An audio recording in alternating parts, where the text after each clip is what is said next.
Bezrat Hashem, it'll be recorded. Yeah, it's going to be on Facebook now. So it should be on just very shortly. Okay, so Erev Tov, Avi and Noga. Shalom, shalom. Boker For us, tov. it's good morning. For you, it's Erev Tov. Can you hear me okay? Yeah. Boker Tov. So nice to see you both. I think the chibur is a little, chibur ksat chalash. Are you able to hear me okay? Yeah. We are okay. Okay. And English is, you still remember English, right? Hopefully. A bit rusty. Okay, so we'll help you along. I just wanted to say Bruchim Habayim to you. You have so many friends who have so many wonderful memories and who miss you very much here in Toronto, especially Thornhill. And it's wonderful to see you both after such a long time.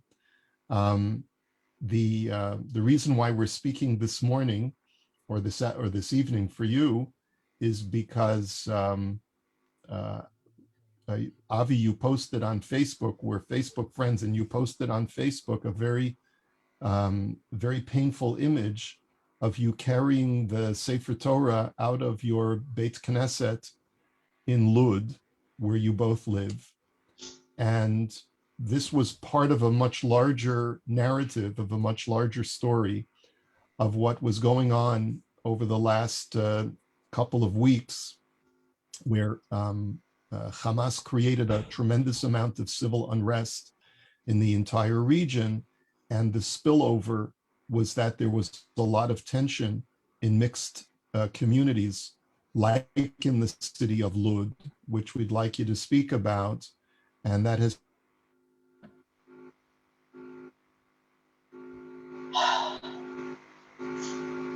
You can't hear. Rabbi? Do you hear him? Losing connection. Yeah, don't hear anything. I hear Avi, but not the rabbi.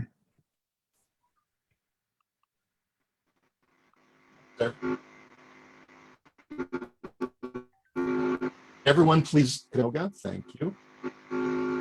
Okay. All right. So add spotlight. There we are. Okay. I think we're back.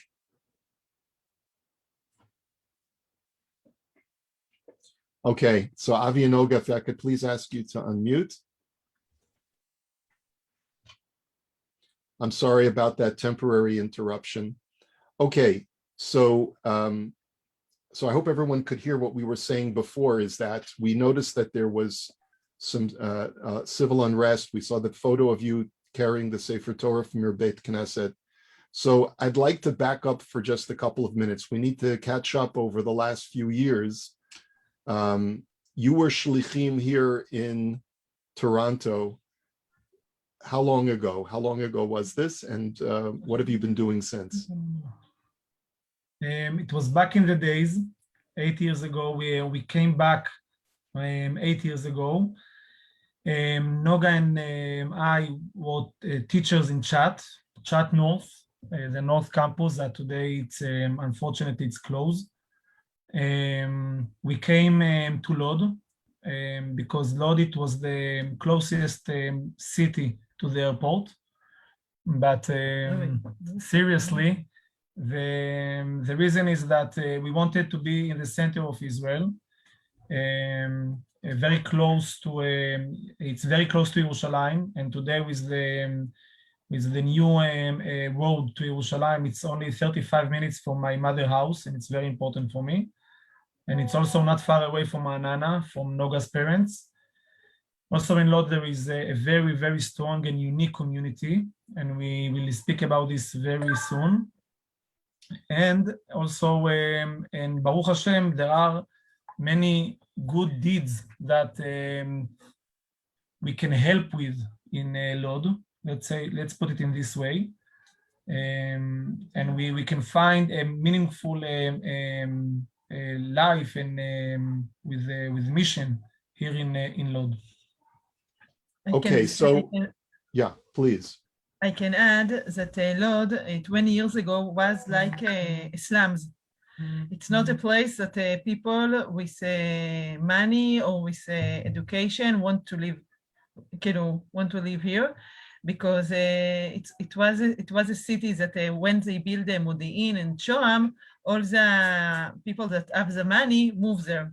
And in Lod, what you have is I said it generally, okay, generally speaking, what was here, the Arabs stays here, and people that couldn't afford to move to other place. And Okay, so the both of you decided to come to Lud because there was a Garin Torani that was just getting started. When we say it's Garin not just Torani, getting it means started. like, No, it started 20 years ago. We are here Okay. for 8 years, okay? So we didn't establish the Garin. The Garin was before we came.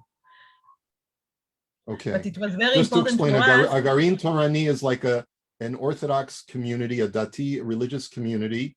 National religious, that the goal is to make a change, in the schools, to make a change in the city, to build Israel. This is Zionism. To build Okay. Israel in many aspects, in aspects of education, in aspect of business. This is a part of our place, so we want to improve it. I would like to remind the Rav that the mission that the Rav were doing every year until the Corona time, 8 years ago, was in Toronto. I remember that we just came back, and you came to visit here for a couple of hours, and till now we remember this meeting, this mission here in Lod. I remember. I think Marcy may be on the call as well. I think Marcy Rosenzweig was with us.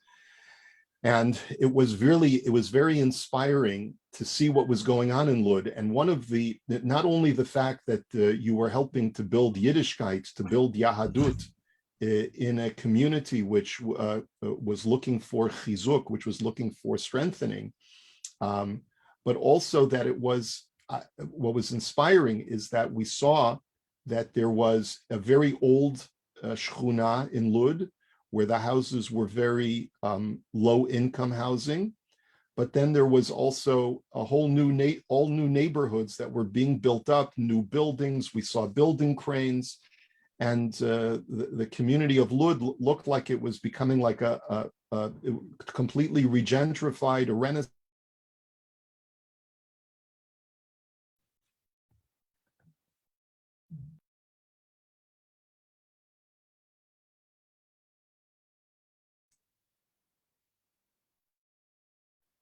Hi, are you able to hear me? And now. Now we are okay. Sorry. All right, so just give me a moment and I will spotlight you again. All right, there we go. So, and then the other thing that was inspiring, we're having some internet issues.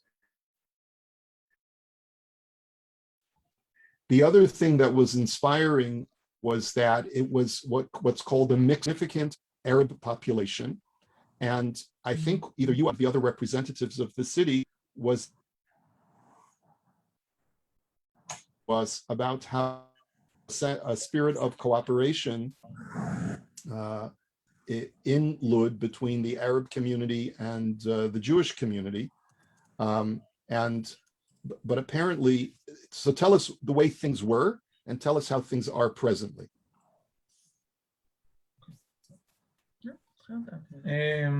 So always there is some tension living between the Arab. Our neighborhood, as the Rav mentioned, is a new neighborhood, but it was in a today it's in the place that it's surrounded by Arab neighborhood.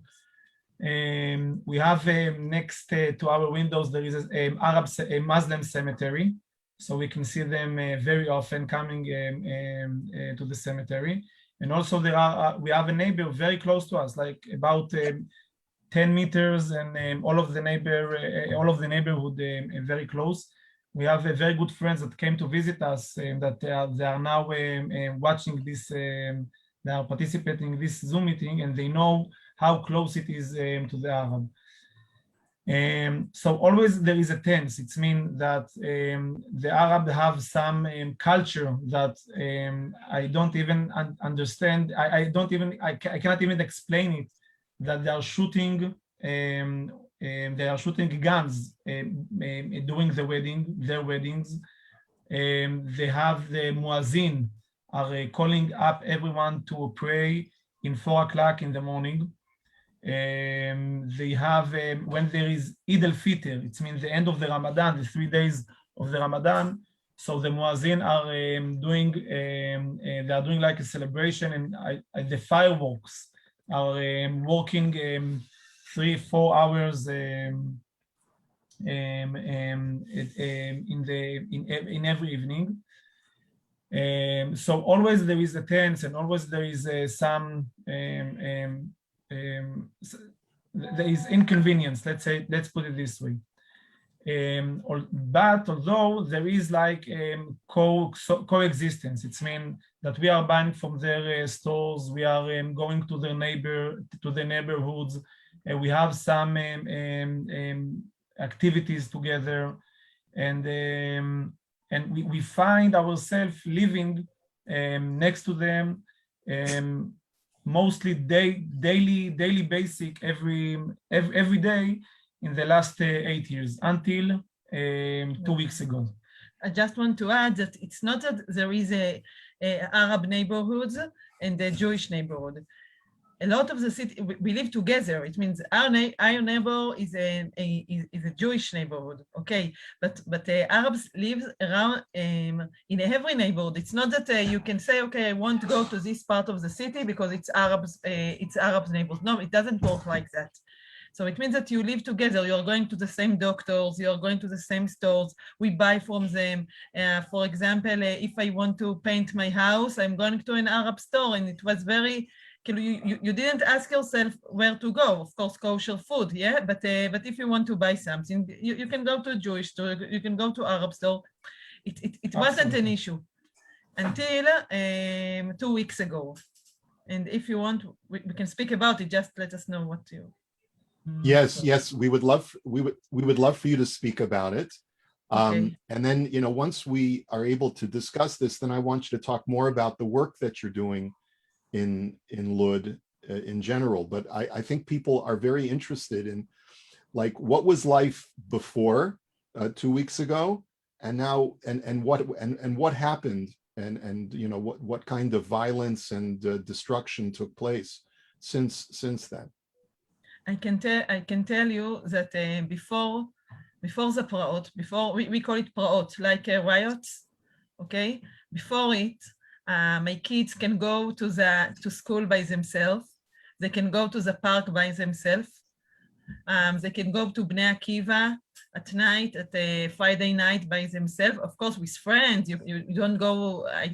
When I live in Ra'anana, when I was young, I didn't go by myself, but I go with friends, and it's okay. You can go with your friend. You can go to school. You can go to the playground. You can go whatever you want with friends, by yourself. And what happened today? What's the situation today? It's hard to believe. If we will be sincere, I don't know what will be. I can tell you what is going on now. Okay, what will be in 2 weeks, in a week, I don't know what will happen, because it's so different from how we live our life before. So I can tell you what happened since Monday, 2 weeks ago. It was Yom Yerushalayim, and my kids, my older kid, Roin Mayan, went to Yerushalayim, to Rikut Galim, and I was very afraid what is going on in Yerushalayim, and they're going to Yerushalayim, but we believe that Yom Yerushalayim, you should be in Yerushalayim. This is our capital city. That's it. This is life. And when they came back, after they came back, it was the end of the Ramadan, 3 days. They have 3 days of festivals. When we speak about festival, it's not that you're only eating and praying. It's also shooting and stuff like that. Okay, and then you have bombs everywhere, shootings everywhere, fired cars. When I woke up at the morning, I didn't believe that I have my cars around my house because I was sure that they are going to burn it. If the rabbi remember, when you were in Israel, in Lod, you went to a shul that his name was Dosa. And the third day, they burned this shul. Today we renovate this shul, but it was, if you remember, it was in the neighborhood that it wasn't so. It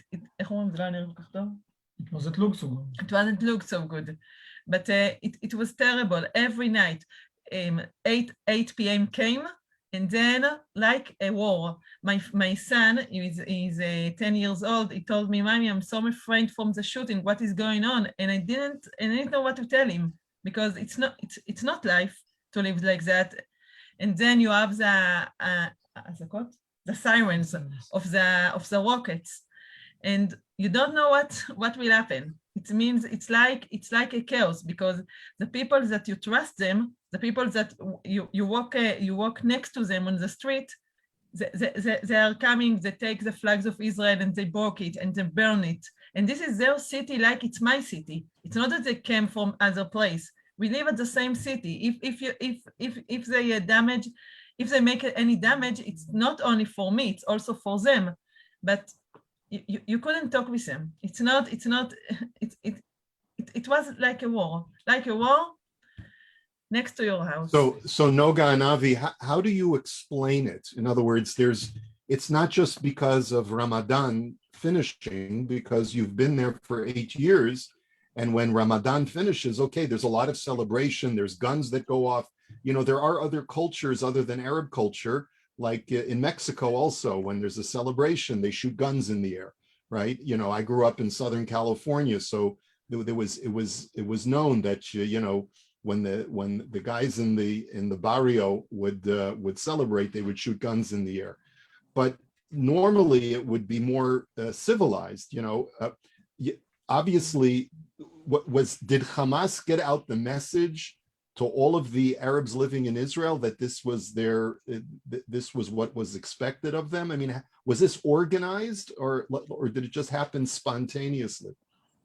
If you ask me, I think the issue with Hamas is connect and not connect to what is going on in Lod, in Yafo, in Akko, in Yerushalayim, even in Haifa a little bit, because Hamas, it's Hamas, and we had at Tzuk Eitan 7 years ago, almost 7 years ago. We had many Amud Anan, other army operations, and you didn't have this trouble in Lod. I think these riots in Lod, in other places in Israel, was organized. It's not something that happened spontaneously. You can see what they pick to attack. You can see which neighborhood they came to. It's not, the Hamas, of course, encourage it, and it's like something that you have from all the sides. But I think, like Avi said at the beginning of our conversation, it's something that you add underground, and something happened, and maybe it's because of Yerushalayim, maybe it's because of Hamas, but it's not that because of Hamas it happened. It was always there, but now it's like a fire that you have it, and you can't control it. I want to put things in context. On Monday night, 2 weeks ago, this was the end of Yom Yerushalayim, Motzei Yom Yerushalayim. Like Noga said, our kids were in Yerushalayim. They're supposed to be back at 11 p.m., but they came earlier in 7 p.m. And then all of the balagan started. We stayed in our house, but people were sending videos on WhatsApp that we can see the Arab burning flags of Israel, and they are doing demonstration against Israel, and they are throwing stones area, on the city house, and they are starting to do a lot of violence, but it was in a very certain area. And then in Monday night, in about 11 o'clock, something like that, some of the Garin people, about 20, 30 people, went to in the street of Hashmonaim. It's not in an Arab area, but it's on the border. It means there is it's in the end of the Jewish neighborhood, and it's and they started with the Arab neighborhood, and they stand there with the Israel flags. They stand there with Israeli flags, and in about 12 o'clock, maybe 1 o'clock in the night, the Arabs started to attack them. They started to throw stones and everything, and the Jews that were there felt that they are under attack, obviously, and they were afraid for their life, and they were shooting in the air to that the Arab will run away to chase the Arab, to defend themselves, and unfortunately, one of them died. Now, one of the Arabs, or one of the Arab died. Yeah. Now, this is what escalate all of the demonstration and all of the violence in Lod to be the most violent demonstration in Israel. I'm not giving any satisfaction, any הצדקה. I'm not giving any הצדקה, any justification to that. Justification For that, but I'm just saying that this is what make everything to be so horrible. And then on Tuesday night, I remember that the police said, don't go outside the house, stay inside the house. And this is where I was thinking to myself, if they attacked Dosa, just like Noga said before, I need to take out the Sefer Torah from the shul that we are davening in. This is Sefer Torah that Noga's grandmother donated in the memory for a family that were murdered in the Holocaust. And in 12 o'clock at night, I took two of my friends and we went to the shul to take out the Sefer Torah. I cannot even now when I'm saying it, I cannot believe that I did something like this in a Jewish city in Israel in 2021. It's like something that I cannot even imagine. Right. And in right. 12:30 o'clock, I bought the Sefer Torah and I came home, and then my friend called me and told me, Avi, if you are still awake, there are some people that there are some Arabs that want to come to our neighborhood, and we are some other men. We are standing outside to defend the neighborhood. So I went there in 2 o'clock in the morning, until 2 o'clock in the morning, to stand there until the police came, and they are the ones that control the area. They are the ones that guard our neighborhood. In 2 o'clock in the morning, I came back home. I was just going to ask you. One second, I will just finish. Yeah, okay. I will just finish the sentence. As I'm entering the house, the siren started. And we were in the shelter in the Mamad until about 4 o'clock in the morning. So this Tuesday night, 2 weeks ago, was a horrible night that I don't even, now as I'm saying it again and again, some of it I can understand, I can even catch in my imagination. Wow. I was just going to ask you, Tzahal is out fighting against Hamas during this time, so you can't rely on the army to come in. You have the local police. Were they able to manage all of the chaos that was going on? So this is I will be now I will be now very honest, and I understand that we are speaking with adults and people that love Israel, and I will and I allow in myself to criticize the police and other governor institute, because I think that you can understand it in the right concept. On Monday night and Tuesday, we didn't feel that anyone is guarding here. It's mean our life was hefker. Every Arab that wanted to come to a Jewish house can come there and shoot and burn and throw stones. And this is what happened. No one guard, and people were calling the police, and people were calling, and there is a record that people waited 45 minutes for a police officer to answer the telephone and to even to ask where is the issue, where is the problem. So in this point of view, we didn't even hear about the army. Now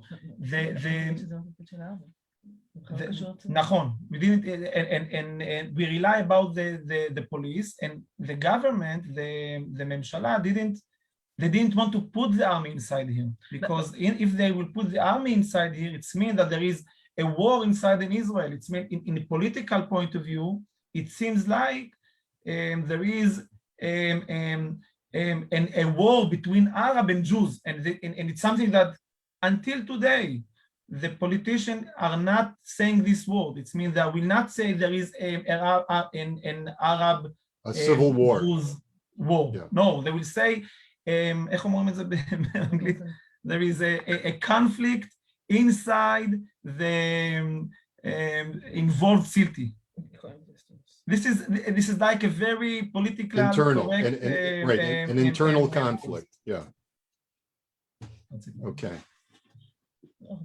But that wants to emphasize that it's not the army job to come to a city and to guard the people. It's a police job. Army is supposed to defend in the borders, supposed to defend in other places. I don't need army here. I need police, like in every city. You don't have in one army. You have police. The police supposed to do their work. And we're very disappointed because we felt, like Avi said, hefker. We really felt it. We really felt it, and it was a terrible feeling. Terrible feeling. Since last week, בבקשה הרב. So I just wanted to ask, what you, Baruch Hashem, you have B'li Ayin Hara, you have beautiful children. How have they been affected by, and the children of your community, how have they all been affected by this? I can answer this question. We have 5 kids. The older is in grade 11. The youngest, she's in grade 1. And I want to tell you that this Shabbat, Parashat Naso, we had bar mitzvah to our son, Ishai. And it was very, תודה רבה.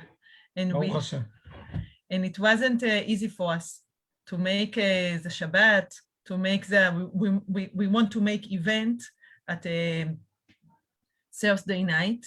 And we were very, and we didn't know if our family is going to come, how it's going on to be. Why I'm telling this? It's because in the event on Thursday night, the kids, his friends, we invite his friend from Bnei Akiva and his friend from the Yeshiva Tichonit in Lod. And the kids, all of them are 13 years old. They dance and they sing Am Yisrael Chai, and you feel in the air. From one side, they had a difficult time. We have a difficult time, and they are kids, and they feel it. But from the other side, they have the strength and they have the faith that this is their place. And I think this is a conflict that our kids. I'm now speaking about the older. It means grade 11 and grade 9 and even grade 7.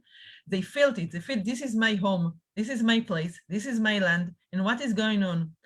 And they are going and they went to volunteer in the Hamal. Hamal in Hebrew it means Chadar Milchama. Chadar Milchama, it means a war room or whatever you want to. It's like an operation room because the police didn't function, so the civilians need to do it. So we built Hamal, we built all of these places. We called volunteers to come to guard. We did all of this because the municipality didn't work. The police didn't do what they're supposed to do. So volunteers from all Israel came to help us. And the kids and the teenagers came to volunteer, to bring cakes, to bring coffee, tea, to go in all of the neighborhoods of Lod to put music and to encourage people. They organize like, איך אומרים שיירה? תעזור לי. שיירה, cars, one after the other. לא, it's a lot of You're right. They call it a caravan. They made a caravan or a, right. No, it's not caravan. It's we took our car. People came with their cars and with flags of Israel and music. Line of cars. And to encourage people and to sing together all of the city. So from one side, the teenagers, I think they have a crisis. It's not easy time for them. It's their place. They can't go by themselves. And maybe in Canada, teenagers are not going by themselves, but in Israel, it's very common to go by yourself, to feel free, even not to ask your parents, okay? But so it's not easy, not at all. But they feel this is my place. I want to be here. I think the young kids, like my daughter, she's now 6 years old. She told me, "Mommy, I am afraid. I'm afraid to go to school," because they don't know what is going on because they are kids, and they don't tell them all the details that we told you. Okay, they're not supposed to know everything. They're supposed to know what they're supposed to know, but they feel that something is going on. It's not that you can hide it. It's not something in the movie. It's here. It's in. So they know what they're supposed to know, but it's not. So let me ask you. Let me ask you, Avi and Noga. What is now that there's a ceasefire? Has peace returned to your city? And part B of that question is there any dialogue between the leaders of the Arab community and the leaders of the Jewish community? The ceasefire is between Israel and Gaza. Today, what we had in Lod, we had they tried to do a terror attack with a knife. They throwing stones on a Jewish schools. They it's different from a week ago, right? It's not the same. But the schools that the kids supposed to go to was closed because people, young Arabs, it's not even it's students from the Arab school destroying stones on the Jewish school, and the parents didn't send their kids to the school, and it's not the ceasefire. It's not here. It's not here, unfortunately. Today we are facing mostly two heavy issues. One is between us and the Arab. It's mean that, like Noga just described, it's mean there is violence and still there is a lot of fear to go free in Lod. This is one issue. The second issue is we are facing. I took it out from Google. It's a battle over human conscience and morality. It's mean we are finding ourselves fighting with the Tikshoret, we are finding ourselves fighting with media, with social media, and even like I said before, the government institute, that they are saying some political correct sentences that they are not facing the truth. They are not facing the reality. Only to understand, I will give you an example from the Education Ministry that today on Sunday, when all of the schools in Israel came back, all of the children go back to school except two neighborhoods here in Lod. So the Ministry of Education sent a message to say that there is a conflict between people from time to time, and how to solve the conflict between people.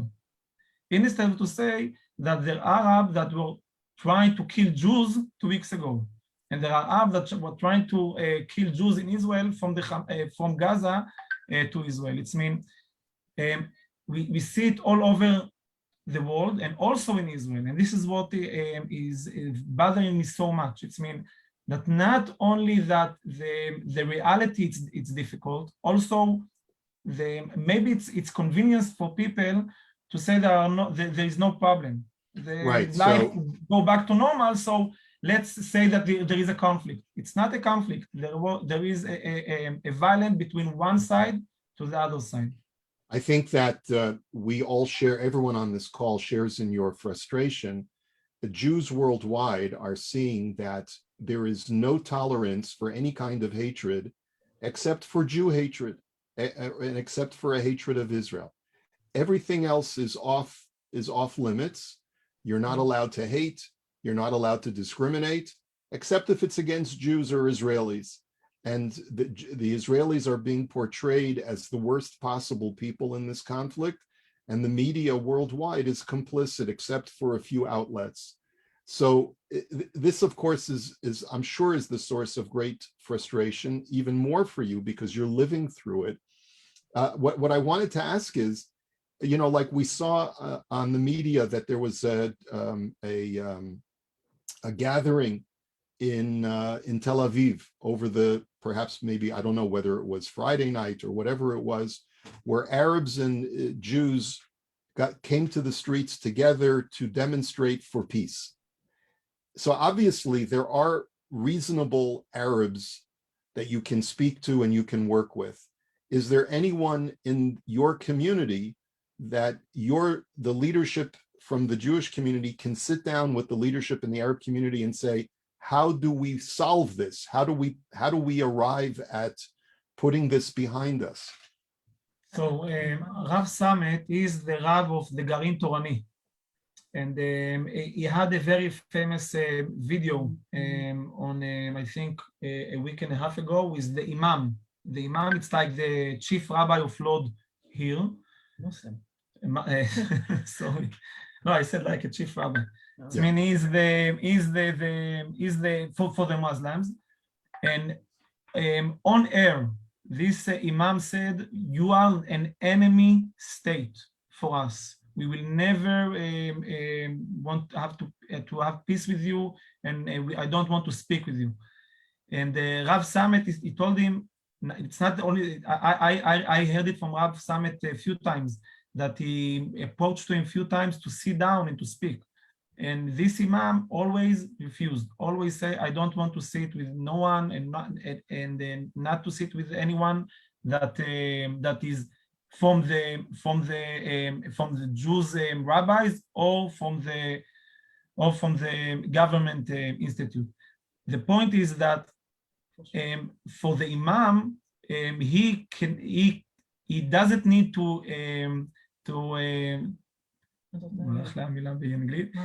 it doesn't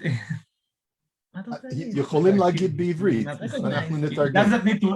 He doesn't need to recognize Israel as a state, as a Jewish state, but he will still get paid. He will get salary every month from the Israeli state for lecturing hate to Jews. On the other side, Rav Samet told us that they are not official leaders. That they are.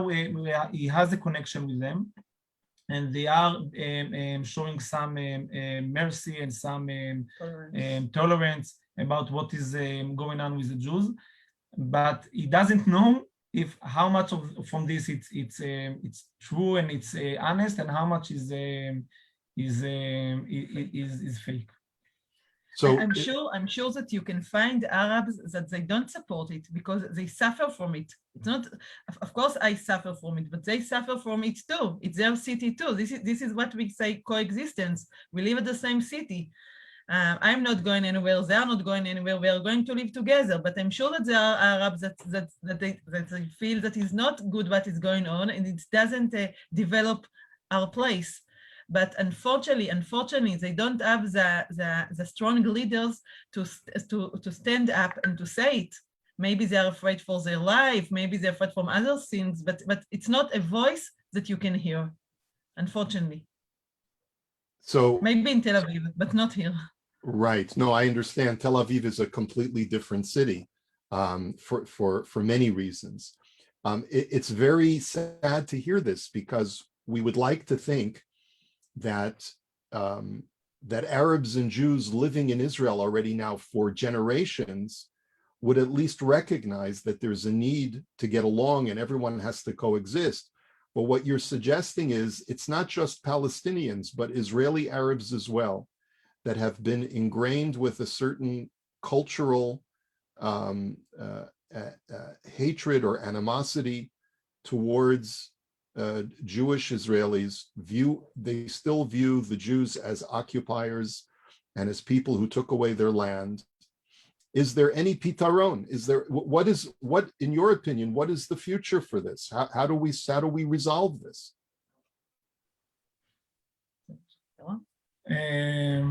The pitaron for the Arab-Jewish conflict. Here on the Byte Zoom with Avi and Noga Grossman. I know it's a big question, but you're actually living it. We want, we're concerned for your safety and for the safety of. I will. Of all of Klal Milchama is what David HaMelech said. I think that reality, I think that life is torn from everything. It's in the end of the day, maybe it will take another week, maybe it will take it 2 weeks. I think that the situation will be as a month ago. And I'm saying it with a lot of fortune. I'm not happy about it. I'm sad about it because I would like that this unfortunate event that happened here in the last 2 weeks was shaking a little bit the city and shaking a little bit the leaders to do something very radical. To take all of the illegal weapon that there is in Lod, and to arrest the imam that calling to the state of Israel an enemy. And unfortunately, because people want to continue and they don't want to face it. It's very difficult to do such a radical steps to collect the illegally weapon, to arrest all of the people that do what they did, all the riots. It's not easy. It's not easy. Maybe they have some agreements that we don't know underground, that we don't know about it. It's not easy to do it. But like Avi said, we are afraid that people will forget it because something happened here. And it's very easy to say, okay, go to sleep. Tomorrow it's a new day. It's not a new day, but it will be a new day because tomorrow is a new day, but it's not that something, I hope that something will change, but I'm not sure about it. I'm not sure about it because what you need to do here is you need to have a lot of strength to do it. And I'm not sure that someone will have it, unfortunately. People ask me what happened Thursday, a week and a half ago, Thursday night, that everything stopped, like there is no violence. No week after ago. A week and a half ago, no, in Lod, that there is no anymore. No violence anymore in Thursday night, a week and a half ago. No, I'm speaking about the massive violence that was let's say on Wednesday and Tuesday, there was a massive violence. On Thursday nights, there is only an accident here and accident there. And I say that the Arab decided to stop. It's not even, we are not controlling the situation. Because the Arabs started it, the Arab finished it, and that's all. And this is where things are stopped. And I think this is the problem, is that again, like I said, we went back, we go back too quickly to the normal life. And I wish that, like I said, the Mishtara and the Shabak, they will take the opportunity, the very bad opportunity, but the opportunity to change something from the roots. It almost sounds like it's going to take what's called in English a grassroots movement. Ze omer that sometimes we can't rely on the government to repair these kinds of social ills, because all the government sometimes knows how to do is to address the immediate issue at hand.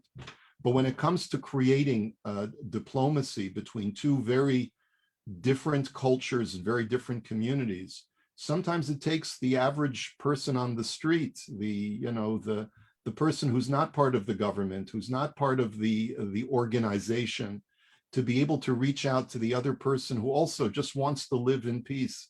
And I know it's such a difficult task, and I just wish that there was an easier solution to this in the future.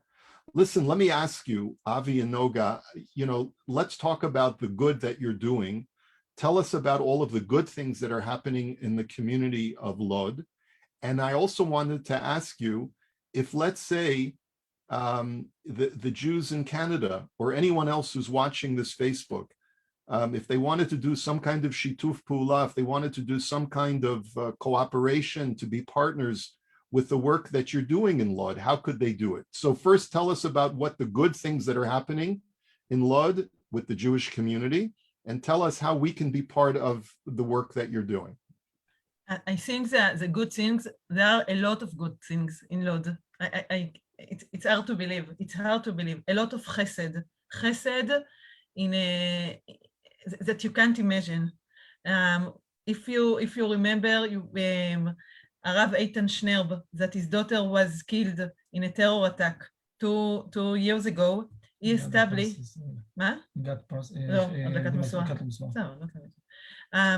He established 15 years ago Chesed, Gmach Chesed Belod. It's help to families. No, it's a Gmach. You know what is Gmach, right? It's like what, the paper, okay? So it's so the Gmach. No one work here. All the people that are איך אומרים? מריצים את זה? They are running it. That they run it. And work them. All of them are volunteers, and it's help people with financial issues, education, food. It's hard to believe what this Gmach is doing. It's only one example. Also, example for good things in Lod. It's like a Zionism in the middle of Israel to improve schools, to build new places. A lot of students from Bar Ilan University, Tel Aviv University, the Hebrew University in Jerusalem, Ariel, they live in Lod. They volunteers with kids here. It's an amazing project. I am a part of a group that we established Bet Midrash for students in Lod, students not teenagers, students in university in Lod, religious and non-religious students, and we study and we study Judaism, we study Torah. It's a beautiful project. Like I said, a lot of chesed, a lot of education, and also remind us, if you could remind us why Lod is such an important city. People who may not understand the geography of Lod and its relationship to the airport. 5 minutes from the airport. Lod, it's like the center of Israel. Like Avi said before, it's close to Yerushalayim, it's close to Tel Aviv. If you work in Yerushalayim, it's very good to live in Lod. If you work in Rehovot, it's very easy to live in Lod. It's like the middle of Israel. It's not. It's 15 minutes without traffic, from Tel Aviv. It's the middle of Israel. It's not like Sabra, but it's here. A week ago, someone asked me, so Avi, what do you say after all of this, what happened in Lod? Do you think that I still need to buy a house in Lod? I said, of course. Now you have a better reason to buy a house in Lod, because we need more and more people that will come here and to help and to work in, and to understand that it's boring to be in Modi'in, and it's boring to be in Ra'anana. This is where things are happening, and we need the people here. But but I want to be serious that there are so much, like Noga said, there are so much Zionism here in Lod that can be. I will just give a very small example. You ask about good things that are happening. The last 2 weeks show how much goodness have the people in Lod, and how much unity there is in Lod and in all of Am Israel that people from Gush Etzion and from Ramat HaGolan left their house for a few days and came here to be with us, to help, to give a hand, to do whatever they can for the people here in Lod. The Garin Torani that we are part of, they open like a fundraising, and in a week they fundraise almost $1 million shekel, and they still need more money to renovate and to develop the school that damaged in the Praot, in the events that happened. My synagogue, that it's very close to the Ramat Eshkol, to where all of the event happened. Also, it's a place that we want to renovate. We want to rebuild, to make all of this area that they are mixed with Arab and Jews, to make them much more stronger, much more important, much more building. Much more builded in Lod, and not to go back, If someone but only to go ahead. To go forward. And I would imagine that perhaps now would be a good time to buy. There may be some bargains in real estate in Lod.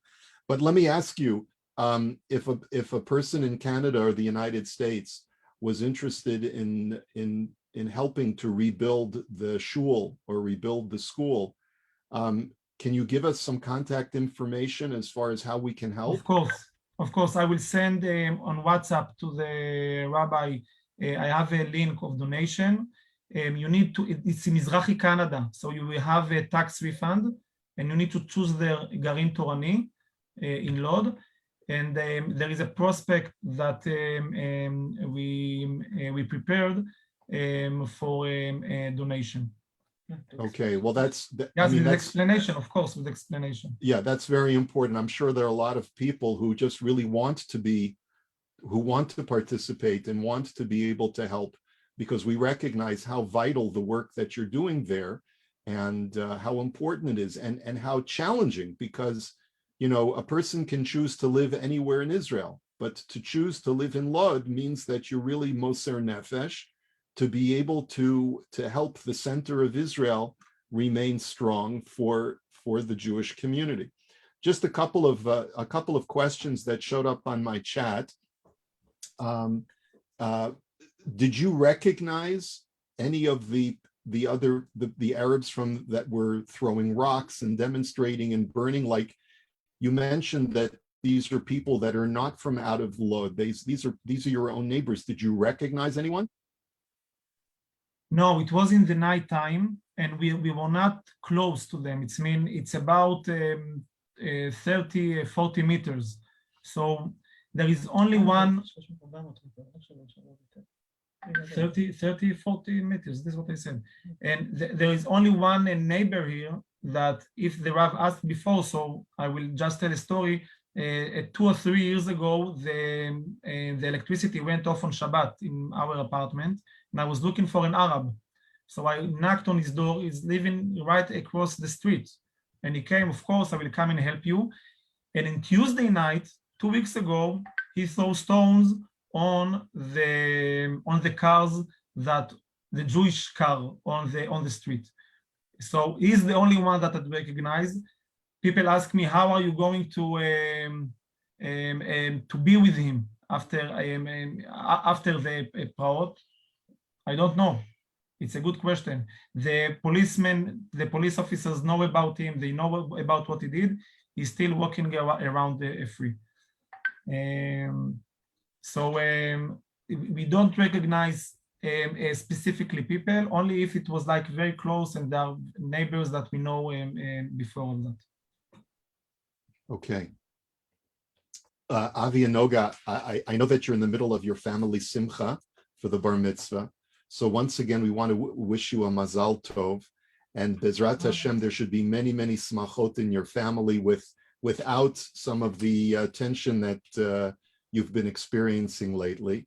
I want to thank you for giving us of your time, and especially want to thank you for all of the important work that you're doing on top of your busy careers. The fact that you're masur to, you're so dedicated to your community and to building up the Garin Torani of Lod and spreading Torah and spreading Yiddishkeit to the Jews in your city. It's a wonderful thing. I hope that Toronto can take even a little bit of credit, just a tiny amount of credit for giving you the experiences Absolutely. that helped you do what you're doing today. I just want to say that we can recognize people here in the Zoom, and it was so nice to see friend of us and Rabbi So Yeres, people that Oh, yeah, sure. I didn't know. Fine. I'm like, why are you getting together, me? and it's Yeah, it's right over. give It's us a fine. good feeling. Thank you. I just had to mute everyone just for a moment. Here, let me just ask you to unmute. Okay.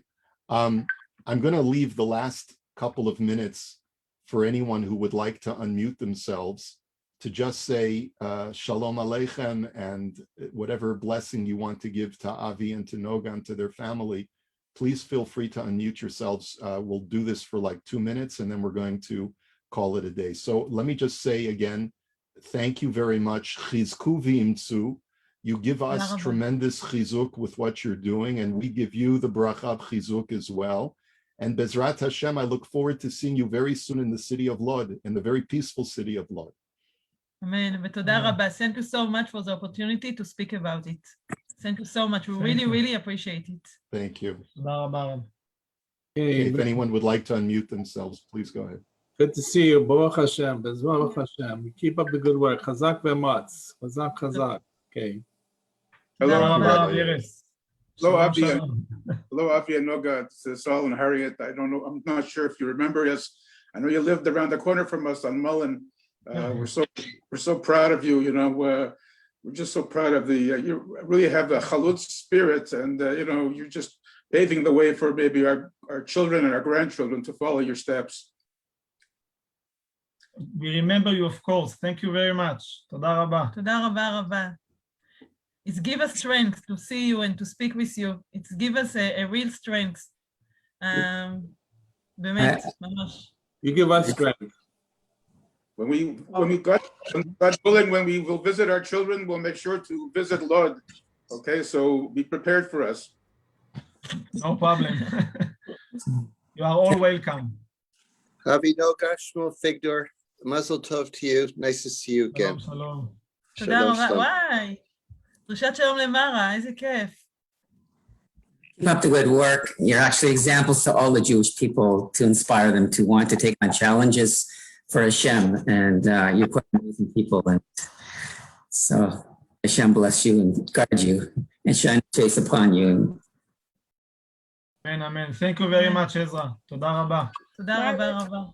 Avi Noga זה מרלה פה. מזל טוב על הבר מצווה שלכם. תודה. Be strong, and we're proud of you. We're very, very proud of you. Just be strong. תודה רבה. תודה רבה רבה. Avi Noga, and I remember Samuel Silverberg, Shmuel Silverberg. I remember your great contributions to the Hebrew Shiur. אני זוכר את תרומתכם לשיעור עברית, במיוחד נוגה הייתה ראשונה להעביר שיעור, האישה הראשונה להעביר שיעור בעברית בבית. אנחנו גאים שאתם הייתם, we're very proud that you were with us so many years. תודה רבה. Absolutely. ואתה היית הסנדק של אייל. Okay, so we're going to say goodbye now because our hour is up. If anyone would like to reach Avi and Noga, they're on Facebook. That's how I communicated with them. And we look forward to being able to give you the information about how to help the shul and the school in Lod. We'll probably send out that information later this week. Okay, thank you, Avi and Noga. Drishat shalom l'chol ha'mishpacha. Tell your children we miss them, we love them, and we'll see you Bezrat Hashem very soon. Thank you. Thank you very much. תודה רבה Thank you, רבה. everyone. Shalom, Bye shalom. bye. Hope to see you here in Lod. Bye bye.